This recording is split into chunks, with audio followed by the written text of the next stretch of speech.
Welcome back. So uh, we did the we stated the first order. We stated the Lagrangian multiplier theorem for the NEP problem. Then we derived its first order optimality conditions. Then after that, before deriving the second order optimality conditions, we looked into more detailed into concept of projection, the notion of projection matrices, and we solved the equality constraint quadratic programming problem using the concept of projection. So we are now well versed in the notion of projections, and taking that advantage of that, now today we are going to close the proof of the Lagrangian multiplier theorem. What is left is the second order optimality conditions.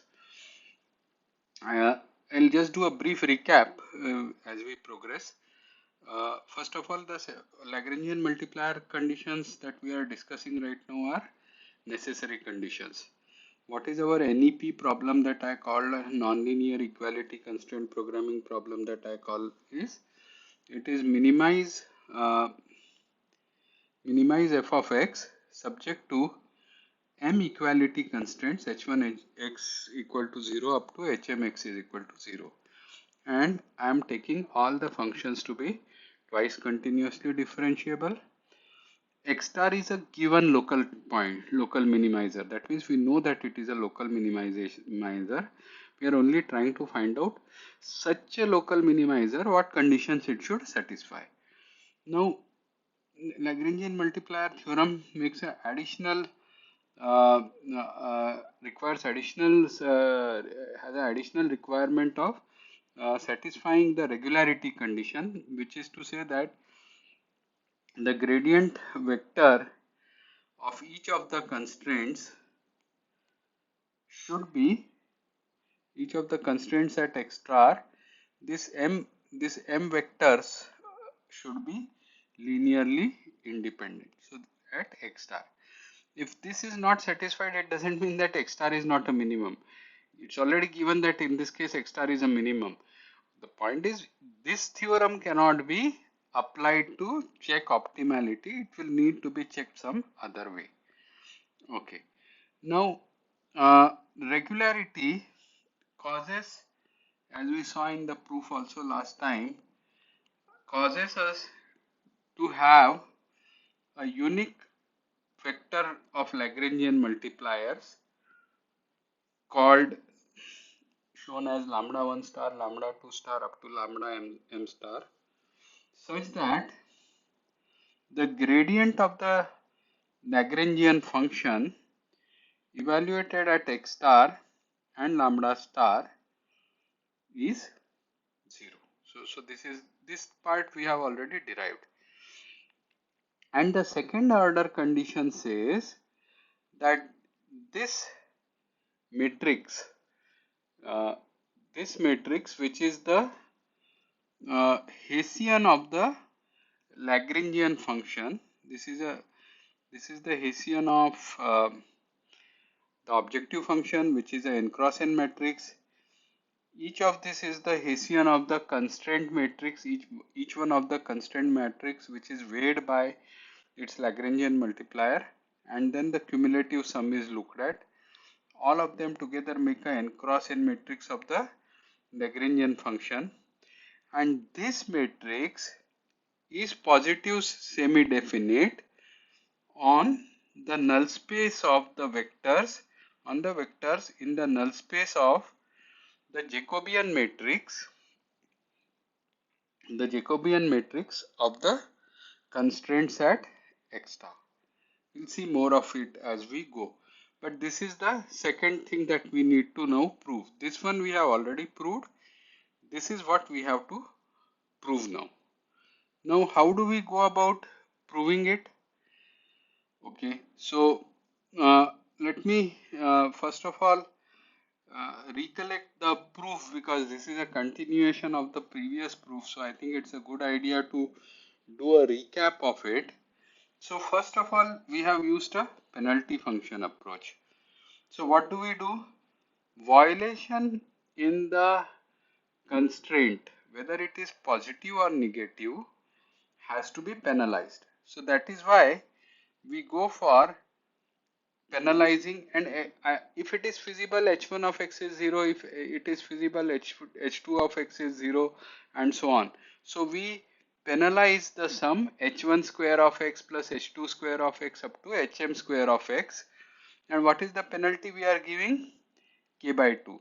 Why do we write it in k by 2? So that when we take derivative, the 2 will cancel out. So it's for convenience. So this is a quadratic penalty. You can think of this as a quadratic penalty. And this, if we minimize this function, if we minimize fk of x, what we are expecting is that as k tends to infinity, penalties become larger and larger. Any violation here will be heavily penalized. So your search for minimum will be restricted among the set of feasible points. But if I don't specify anything, then the search could be some local minimum, and that search may not necessarily go to x star. So there is a technical difficulty here. So that's why we have put a penalty here also on deviation from x star, and the penalty term used is alpha by 2, and this alpha by 2 can be made as small, this alpha though positive can be made as small as possible, very close to 0 we can bring it. So therefore at the end it will not play any role, but in the intermediate part it will make sure that the local minimas, the sequence of local minimas go to x star. Okay, now we say that since it is given to us that x star is a local minimum, we know that there exists a set, a sphere, a closed sphere of epsilon radius centered at x star, such that all feasible x, feasible is important, x which are infeasible we don't care, for all feasible x star cannot be beaten. That is, fx would be greater than or equal to fx of star. Otherwise, x star will not be a local minimum. And since the local minimum is given, there has to exist such a epsilon such that in this sphere, closed sphere, x star is the best point. Right. So now what we say is we'll create a new optimization problem, which is minimize fk of x, capital Fk of x, with x coming from the set S. The set S is a sphere, it's a closed sphere, that's all. This is a closed sphere, and in this closed sphere, which is centered at x star, we are trying to minimize Fk of x. And Weierstrass theorem tells us that this has a solution, and indeed, uh, indeed, that solution uh, is uh, one of the points, feasible points of this space is x star. So one of the values with which that solution can be compared, that means fkxk, where xk is the minimizer, would always be less than or equal to fk x star. Why? Because x star, which is the center point of the sphere, is a feasible point, and the minimum that we talk of from Weierstrass theorem is a global minimum. So this global minimum value will be less than or equal to any feasible point, in particular fk xk star. But if you calculate uh, fk at x star, this is f of x of star, feasibility, so h of x of star is 0, attraction node not required because you are already at the center, so it just becomes f of x of star. So we get that fkxk is bounded above by small f of star. Now what we did is we said that let us take k to infinity. When we take the sequence k to infinity, we showed that using this bound condition, we showed that this limit of the length of the vector h of x of k has to go to 0, and therefore we ascertain that the limit point, the sequence will, the, the, the limit of this will go to 0, means limit is towards feasibility. Again, the main property that we used in devising this limit is that this fk extra fk is less than or equal to f of x of star. If this does not limit to 0, k tending to infinity, this whole thing will bounce out of this particular thing. It will not, we will not be able to keep it below f of x of k, because this will become arbitrarily large, and these numbers are, this is lower bounded by 0, and this also has a finite lower bound, while this can on the other hand go to positive infinity, violating this situation, which is not possible. Therefore we said that in the limit this should go to 0. The next thing was, we said that this sequence of xk will have a limit point in it, which is to say that it will have a convergent subsequence in it, and obviously because it's that subsequence is applied with k tending to infinity, the limit point h of x of bar will be equal to 0. Now h of x of bar being equal to 0, and why does this have a convergent subsequence in it or a limit point in it? This is because of the fact that the sequence is coming from a bounded set. Bounded closed set is where the sequence is coming from. So if you now put x of bar here and this is gone to 0, then you get this step 4 reduces to the fact that f of x of bar plus alpha by 2 times the square of the distance between x bar and x star will be less than or equal to f of x of star, and then x bar is a feasible point. X bar is a feasible point. If these two are not identical, then this is a strictly positive term, which means that in that closed set S, we have got x bar such that, feasible x bar such that f of x of bar is strictly less than f of x of star. But that is not possible, because in that closed set S, the best feasible point always was x star. Nobody could beat that, but this is beating it. Somebody could match it, but nobody should beat it. This one is another feasible point which is beating it, which is just not possible, which reduces us to the fact that x bar has to be equal to x star, and that's what the reason why we had brought this um, attraction region in our additional objective function. Okay. Now, if the x bar is x star, that means there is only one limit point, and that is the center point. Then at some point of time, that is when k becomes greater than m, there will exist some m such that for all k greater than that m, uh, xk will be interior point of S, because the sequence is going to the center. This is the center, this is the sphere. At some point of wherever it may circle in many possible ways, but finally it has to go towards the center. So when it goes towards the center, all points afterwards will be within some small close enough distance of the center, however small that delta we choose, which basically means that we can guarantee that we have moved away from the boundary, which is to say that it is the interior point of S. So if it is interior point of the S, then the boundary constraints don't play any role. So the optimality is an unconstrained optimality around that neighborhood, and therefore unconstrained optimality conditions we already have. So we just wrote those unconstrained optimality conditions by setting the derivative of this to 0, which gave us that gradient of f of x of k plus this particular n cross m matrix, the gradient matrix n cross m matrix. Transpose of this matrix will be called Jacobian matrix. In this, the first column is the gradient of h1, second column is gradient of h2, third column is gradient of h3, last column is gradient of hm, times the vector of h evaluated at xk plus alpha of this will go to 0.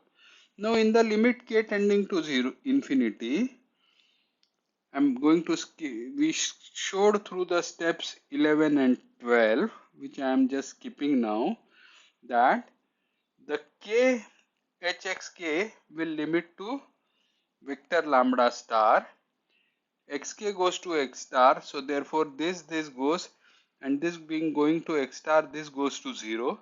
So therefore we derive the first order optimality conditions, and these steps were reasonably straightforward algebraic manipulation, so I am not going to spend time right now in the recap of it. You can again go back to the previous lecture and check into it.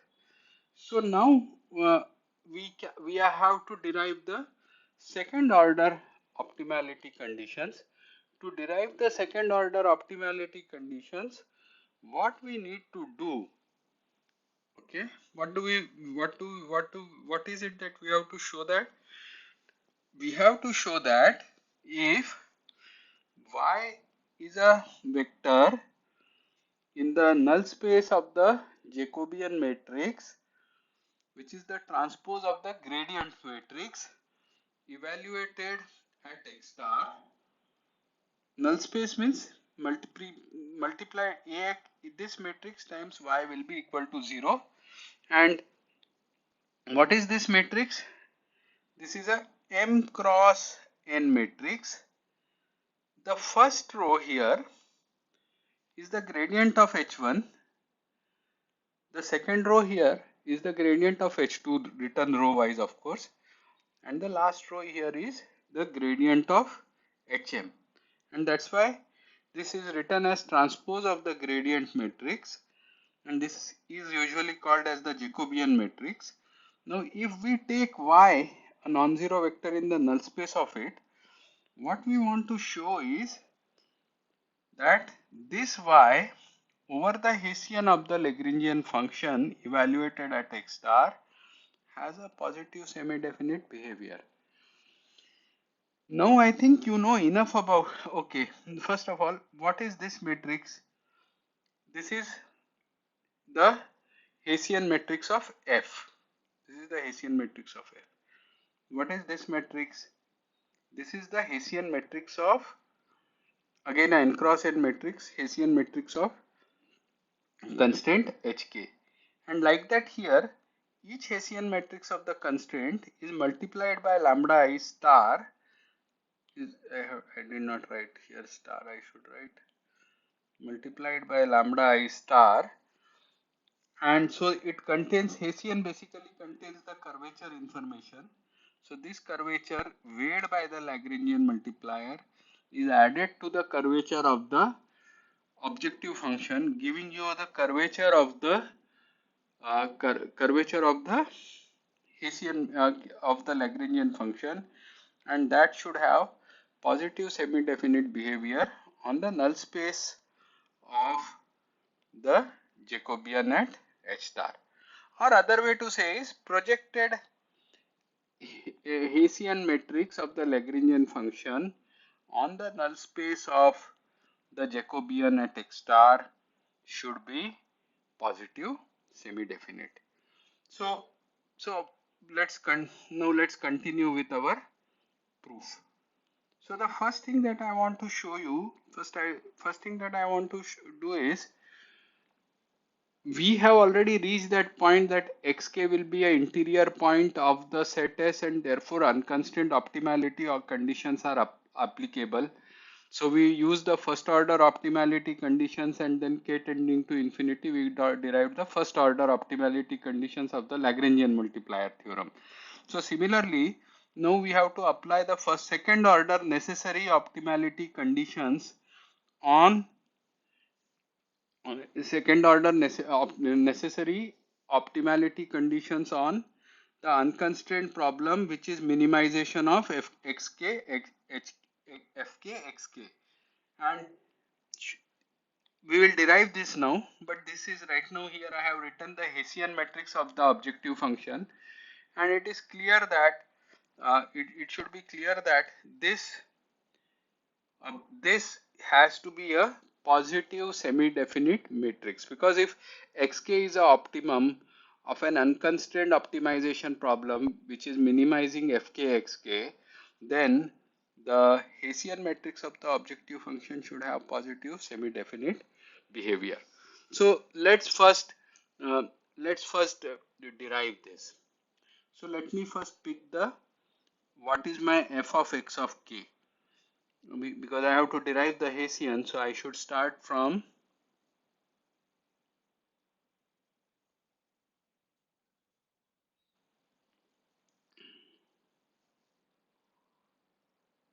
let me copy this,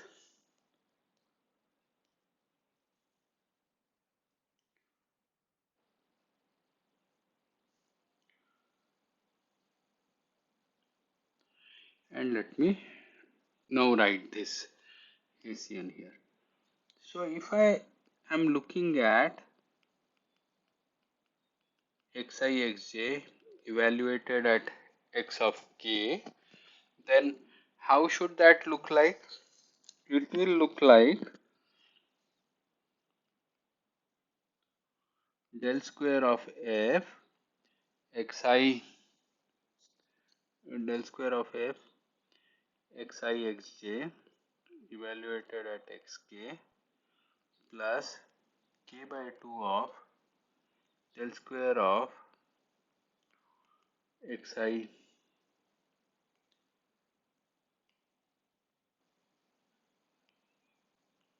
xj, and what should come here? h1 square of xk plus h2 square of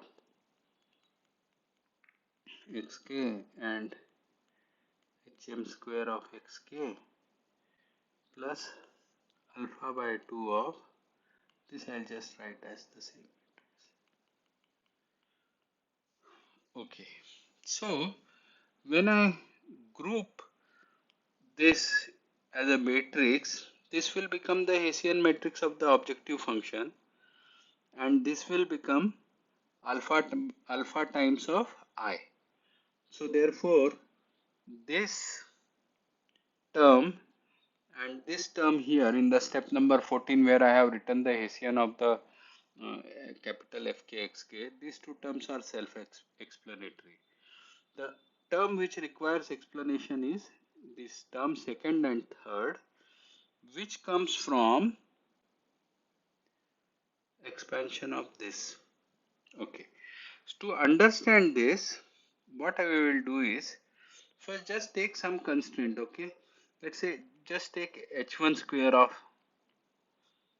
x. Okay, and let me take a take its, let's say, derivative with respect to x1. So then what it will be? It will be 2h1 square of x into h1 square of x1. Similarly, if I do it with respect to um, x2, I'll get 2h1 of x times h1 with respect to x2 and so on, xn h1 square of x will be 2h1 of x h1 of xn, which if I group it together, I can write that the gradient of h1 square of x is nothing but 2 times h1 of x, which is a scalar, times the gradient of h1 matrix. What is the gradient of h1 matrix? This vector here. This is the gradient of the h1 matrix. And similarly, you can write for h function h2 and hm and so on. So I am just pick the first one. Now, our next task is what? Our next task is to write, let's say, h1 square of xi xj. If we have done that, then the rest of the terms are very similar structurally here. So we have to only do a proper organization after that. So if I want to do this, Okay, so if I want to do this, how will I go about doing it? This is like saying that I want to do gradient of this with respect to this is h1 square. So I want to do the gradient of this with of del h1 square with respect to xj. But what is this? Xi times some hj term is sitting somewhere here, and it will be 2 h1 of x gradient of h1 with respect to xj. So I will write it as 2 h1 of x gradient of h1 with respect to xj. So now, because both of these are functions, and you know that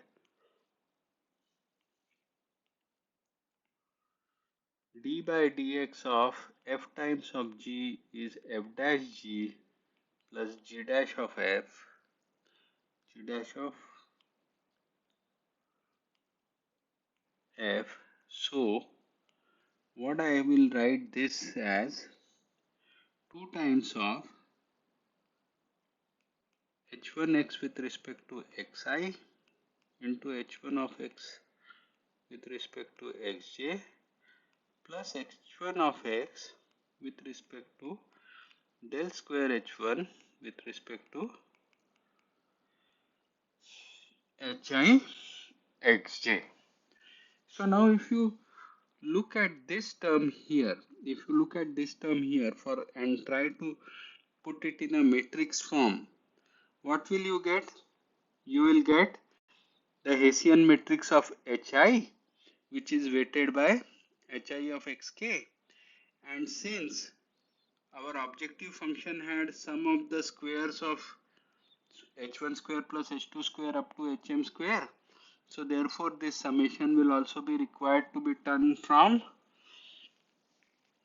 this will also have to be done from k equal to 1 to m. So therefore this part is now again this part, and this 2 is going to transfer cancel with this 2, and that k is this k which is sitting here. So this term is also now taken care of. So now we have explained this term, we have explained this term, we have explained this term. Now the only term which is left unexplained in the Hessian matrix of the capital Fk function is this particular term. Let me copy it.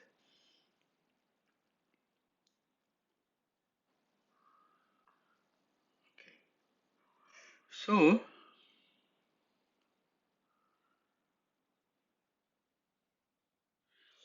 So now look at this term. Okay. Um, this one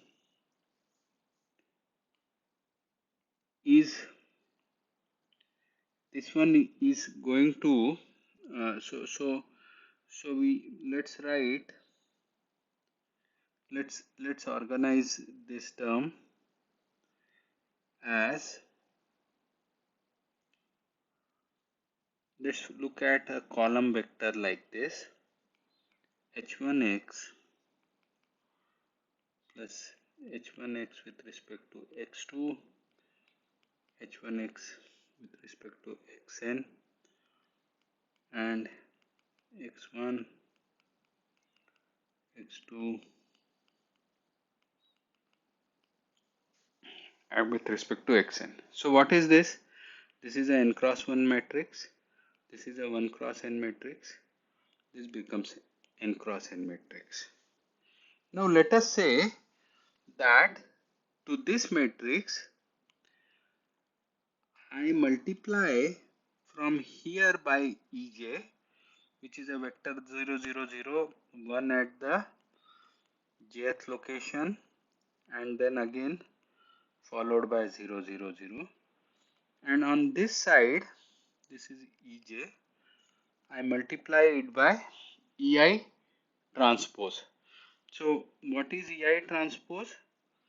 0 0 1 at the ith location, and then again zeros.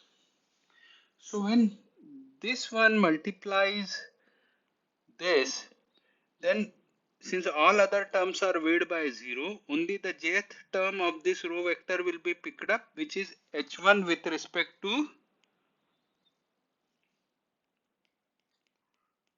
xj. Similarly, here in this dot product, in this dot product, only the ith term will be picked up, which is h1 with respect to xi. So when you organize, the point is that when you want those n square terms, you just look at, when you want to organize this n square terms, just like here are the n square terms, here are also n square terms, because I varies from 1 to n, j varies from 1 to n, and the I comma j term is given by this. That I comma j term is nothing but the I comma j term of this particular matrix. So for h1 it is h1 h1, it is h1 h1 transpose, and hence if I have m matrices,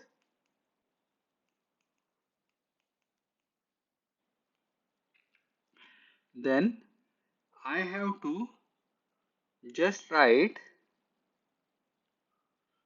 and the transpose of it. This is all I have to do. H1 trans, let me do it.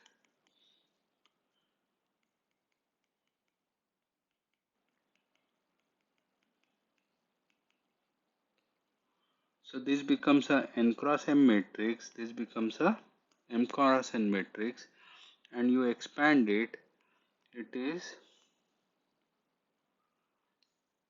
exactly this matrix. This is the for the first one, h equal to 1. Similarly for the other ones.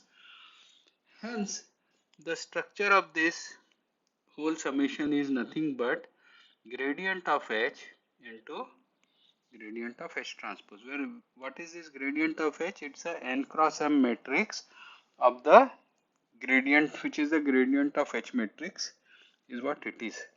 So now I have explained to you this term also. So I explained this term, this term, this term. So now we have verified that the Hessian of Fk is so and so. Whatever we just did this. Now this, because xk is a solution of the unconstrained optimization problem, which is minimize of fk xk, then minimize of fk xk is of x. I'm sorry, minimize fk of x of it.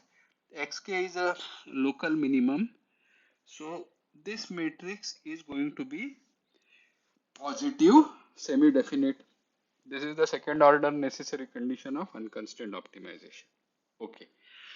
Now let's take a y vector which is in the null space of the Jacobian of H evaluated at x star.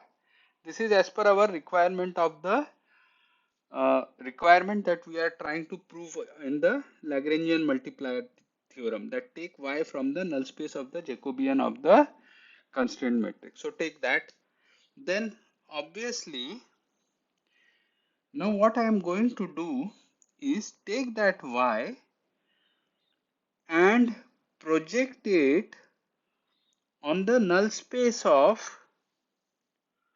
project it on the null space of the Jacobian at HK. So take Y and project it onto the null space of Jacobian at HK. Take Y where? From the null space of the Jacobian at X star and project it onto null space of the Jacobian at xk. So how do you go about doing that projection? Now we know enough about the projection, right?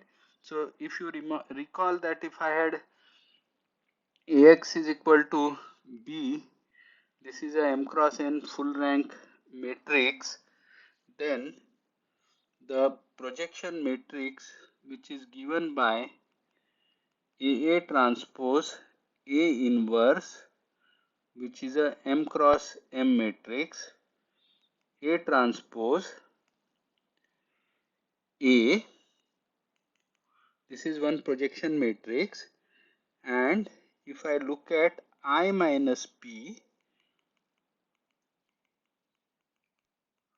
this projection matrix is in the, every vector which is in the range space of this projection matrix is in the null space of A. Why? Because I times of A becomes A and AA transpose cancels with the AA transpose inverse. So I get A minus A. So this whole product is a zero matrix independent of whatever Y I choose. So therefore this whole matrix becomes, this whole thing becomes zero. So when I project, if this Y is in the null, so when I project this Y will always, if this vector either will be 0 or if it is non-zero, even then A into Y will become equal to 0. So therefore this we have shown in the previous class that this in fact generates the null space of A matrix. Now here this A has to be substituted by what? The A has to be substituted by HK transpose. So HK transpose, HK the transpose of it, whole inverse, transpose of transpose, because HK transpose will become HK, and similarly you will get the other terms which is sitting here, which should, I think I should have written a um, transpose there. Yes, I should have written a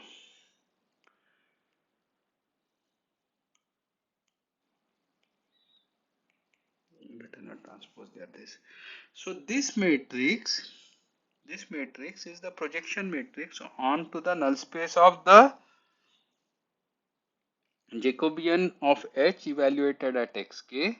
So this projection take Y from that V matrix which corresponds to the null space of the Jacobian of H evaluated at x star, project it onto the null space of the Jacobian at HK, and you get YK. Now, even whether you do projection or you don't do projection, this will always be greater than or equal to 0. But the projection is done for certain simplification. In any case, this projected vector yk will always satisfy this requirement, that this product yk transpose Hessian times yk is greater than or equal to 0 follows from the semi-indefiniteness of this. The advantage is because the yk comes from the null space of hk, so the second term vanishes. From this side it is yk transpose, from this side it is yk, this is 0, this is 0. So this second term altogether vanishes. Because the second term altogether vanishes, so what happens is we are left with first term and we are left with third term, which is multiplied by yk transpose yk, plus alpha times of square of the length of yk vector, and this should be greater than or equal to 0. Now look at the fun. In the limit k tending to infinity, where does k times of hi xk go? It goes to lambda I star. Where does the sequence xk go? It goes to lambda x star. So, and you can, so where does, and where will yk go? Yk will go to y, because xk, the Jacobian matrix will go to the Jacobian of h at xk will now tend to Jacobian of h at x star. So therefore the yk vectors will automatically tend to y. So this will tend to y. So this whole thing is now what is required in the LEP, not LEP, this is what is required in our second order necessary condition. We only have to worry about this additional term of alpha, which tends to alpha times of length of y square. But alpha can be taken to 0, can be made as small as possible, and therefore with this tending to 0, we are left with only this in the limit of k tending to infinity, which is this, which is exactly what we wanted to prove. So this is a very interesting non-trivial proof that we have done finished today for the Lagrangian multiplier theorem necessary condition. We'll take a break here for today. Thank you.